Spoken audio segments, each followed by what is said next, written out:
नमस्कार, मैं हरबंस नागोके। आइए, आज के कार्यक्रम में बातें कुछ नई हैं मगर विषय पुराने हैं, जिसके संबंध में जेएल की मीडिया अलग अलग कार्यक्रम में आपको लगातार अवगत करवाता रह रहा है और करवाता रहेगा। खास करके कश्मीर फाइल पर जो हालात बने हैं उस बारे में हमने आपको बताया है। साथ ही साथ कुछ और घटनाएं हुई हैं जो ये प्रमाणित कर गई हैं जो जेएल के मीडिया ने कहा था कि अब जो भी भ्रष्टाचारी है, बड़े से बड़ा ब्यूरोक्रेट होगा, नेता होगा, बच नहीं पाएगा। और उसका एक बहुत बड़ा एग्जाम्पल आज मिला है, जिससे ये तय हो गया है कि भ्रष्टाचार के दलदल में जो भी निष्वर्ष हैं उन सबको सरकार निकालेगी। चाहे कोई राज्यपाल के पद पर रहा हो, एडवाइजर के पद पर रहा हो, पुलिस के बड़े से बड़े पद पर रहा हो और या मंत्री रहा हो। उसका साक्षात प्रमाण सबसे पहले आज जम्मू प्रशासन ने दिया है कि करनाल चक, हालांकि करनाल चक स्थान सतवारी क्षेत्र में पड़ता है और वो क्षेत्र जो है किसी भी तरीके से नेशनल हाईवे के साथ या जो नेशनल हाईवे अथॉरिटी है उससे संबंध नहीं है, मगर जम्मू कश्मीर शासन से संबंध है। वहाँ पर बहुत देर से बात आ रही थी करनाल चक में पूर्व मंत्री ताज मइनुद्दीन, जिन्होंने एक बहुत बड़ा भव्य अपनी कोठी बनाई है और बहुत सी ज़मीन है। लगातार कहा जा रहा था कि उन्होंने अवैध कब्जा कर रखा है, मगर बार बार वो कहते थे कि मेरे पास कानून के सारे वो सबूत हैं कि ज़मीन मेरी है, मगर सरकार कहती थी ये गलत है और उनके मकान को धाराशाही कर दिया गया। प्रशासन ने उनकी बहुत बड़ी कोठी जो करनाल चक में थी उसको उन्हें अतिक्रमण जो किया था उसको हटा दिया। आज सुबह से ही ड्राइव चली, संडे का दिन था, लोग आराम से घर में बैठे थे और तभी सुबह सुबह खबर आनी शुरू हो गई कि जो राष्ट्रीय राजमार्ग है, जो यहाँ नेशनल हाईवे जम्मू पठानकोट से कुजवानी से आता है, फिर बाईपास जो नेशनल हाईवे है जो यहाँ से वाया कटरा श्रीनगर उधमपुर जाता है, वहाँ पर कुजवानी से कुछ आगे जो खास जगह है वेव माल के पास, वहाँ पर जो अतिक्रमण किया गया था, सरकार के पास इसके पुख्ता सबूत थे। जब ये हटाया गया तो स्वाभाविक बात है लोग सो रहे थे और उनके सपनों को, उनकी रोजी रोटी तबाह हो गई। लोगों का रोना चिल्लाना, सरकार के विरोध नारेबाजी करना कतई गलत नहीं है, चूंकि एकाएक हुआ। आम जनमानस का कहना था कि हमें बताया नहीं गया। सरकार ये कहती थी कि हमने पहले ही इनको बताया गया कि जो जो अवैध निर्माण नेशनल हाईवे पे करेगा उसे कतई नहीं छोड़ा जाएगा। मगर कहीं ना कहीं प्रशासन की ठीक वैसे ही कोताही हुई है जैसे रूपनगर नेशनल हाईवे अथॉरिटी के पास नहीं है, जम्मू शासन के पास है। वहाँ पर भी जिस तरीके से एक समुदाय के बहुत से मकानों को, कुल्लों को तोड़ा गया, उस पर भी बवाल बहुत उठा। तोड़ा सही गया, उस पर उपराज्यपाल ने स्वयं अपने संवाददाता सम्मेलन में कहा था कि किसी के साथ अगर ज्यादती हुई है उसको हम ठीक करेंगे, मगर जो अवैध कब्जे हैं किया किसी ने भी हम छोड़ेंगे नहीं। तब बात काफ़ी ठंडी पड़ी, मगर वहाँ प्रशासन ने ये बात को माना। एवं ये बात स्वयं मैंने महामहिम उपराज्यपाल के सामने एक संवाददाता सम्मेलन में उठाई थी। जब गूगल से ये पता लग सकता है कि ये जो कब्जा किया गया कब किया गया है, तो शासन ने इसके लिए कोई कदम क्यों नहीं उठाया, क्यों गूगल की मदद नहीं ली। एनीवे, कुछ वो मामला ठंडा हुआ है, आज हुआ है। होना तो ये चाहिए था जैसे national highway authority, Nitin Gadkari ji बहुत कुछ देश के लिए कर रहे हैं, सड़कों का जाल बिछा रहे हैं, पुलों का जाल बिछा रहे हैं और बहुत कुछ कर रहे हैं। इससे बड़ी राहत क्या दे सकती है भारत सरकार, जो कि कई जो टोल प्लाजा है वो बहुत कम हो जाएगा। 60 किलोमीटर के बाद एक टोल प्लाजा होगा, ये उन्हीं की देन है, नितिन गडकरी के, उनके साथ राज्य मंत्री जनरल वीके सिंह की। मगर ये भी होता है जब भी कोई भी नेशनल हाईवे अथॉरिटी पुल बनाती है, नए पुल बनाती है, रास्ते बनाती है, बाईपास बनाती है, उसके लिए बाकायदा राजपत्र निकाला जाता है कौन कौन से गांव इसमें आए उन्हें मुआवजा मिलेगा। अब पता था सरकार को कि ये जगह अवैध कब्जा कर रखी है, तो पहले आप एक विज्ञापन दे देते, एक नोटिस दे देते। यहाँ पर प्रेस इन्फॉर्मेशन ब्यूरो जो भारत सरकार के अधीन है और जम्मू कश्मीर इन्फॉर्मेशन डिपार्टमेंट अभी तो वो भी केंद्र सरकार के अधीन है। दोनों विभाग कुंभकर्ण की नींद में सोए रहे, या प्रशासन ने, संबंधित हमारे अधिकारियों ने उनको कहा नहीं। यदि उनको कहा होता, ये पहले बता देते कि अवैध कब्जे आपने किए हैं, इसको हमने हटाना है, तो आप अपना सामान हटा लीजिए। अब कैसे कहें कि वो लोग गलत हैं जो बहुत गुस्से में थे। और इसमें वो सिर्फ शख्स है कि डीसी खालिद सेवानिवृत्त हैं, बहुत ही भले मानस है, उन्होंने भी कुछ कहा है, वो भी ज़रूर आप सुनिए। कुछ औरों ने कहा है, वो भी आप देखिए वो क्या कहते हैं। गवर्नमेंट की पॉलिसी है और मैं नहीं समझता कि उनकी पॉलिसी गलत है। लेकिन सिर्फ ये कहना चाहता हूँ कि जब ये बने थे, ये तकरीबन आज से 25-30 साल पहले के बना है ये जितने भी बने हैं तकरीबन, उस वक्त जब इन्होंने ये मतलब उस वक्त रोकना चाहिए था। और हम लोगों ने तो बाकायदा उस वक्त ये पंचायत थी परमंडल ब्लॉक की, तो उस वक्त जो वीडियो होता था वही था नक्शा पास करने वाला अफसर। उसने बाकायदा नक्शा पास किया है, नक्शा पास करके बनवाया है हमने, और इतने साल तक किसी ने पूछा। इसके बाद गवर्नमेंट ने एक फ़ैसला लिया था कि इसको रेगुलाइज करेंगे। उसके लिए हम लोगों ने बाकायदा गवर्नमेंट को ये अप्लाई किया। उसकी रसीदें हमारे पास हैं, ये मैं आपको बताता हूँ, रसीद हमारे पास है ये। लेकिन उस वक्त गवर्नमेंट ने इस पर कोई एक्शन नहीं लिया ना। गवर्नमेंट हेलो, हाँ जी, उस वक्त गवर्नमेंट ने हमको कहा कि जी हम ये आपको रेगुलाइज कर देंगे, जो रेट फिक्स होगा उसके मुताबिक पैसे लगा के आपको ये रेगुलाइज करें। लेकिन आज ये गिराने आ गए हैं, जबकि हमारे पास पूरी रसीदें पड़ी हुई हैं उनकी, जो हमने वहाँ कागज़ दाखिल कराए थे, पैसे जमा कराए थे। लेकिन आज वो सारा कुछ नहीं ये मान रहे हैं। तो लेकिन गवर्नमेंट है, गवर्नमेंट का जो भी एक्शन है वो उसको चैलेंज नहीं करते हम लोग। जो उन्होंने किया, आपको कोई नोटिस वगैरह या कोई नहीं, कुछ नहीं। ये माल भी तो स्टेट लाइन में बना हुआ और उन्होंने नेशनल हाईवे को कैप्चर किया हुआ, इसको क्यों नहीं तोड़ रहे हैं जी?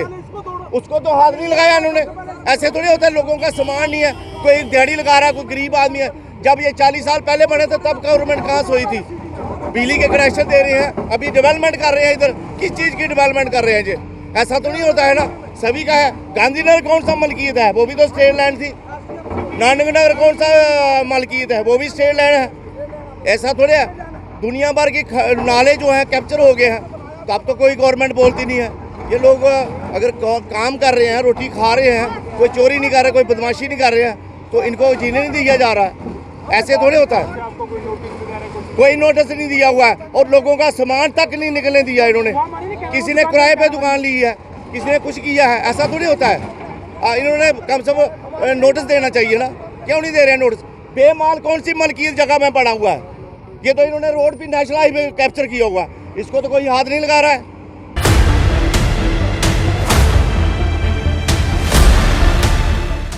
बात हम आगे और करते हैं, वो ये है कि जिस तरीके से ये हालत बने हैं, आपको कश्मीर फाइल के बारे में बता रहा था। एक और बहुत बुरी खबर आई है। जुमे के दिन परसों राजौरी में एक मौलवी साहब थे, उन्होंने कुछ बयान दिए हैं और बयान पूरी तरीके से राष्ट्र विरोधी हैं।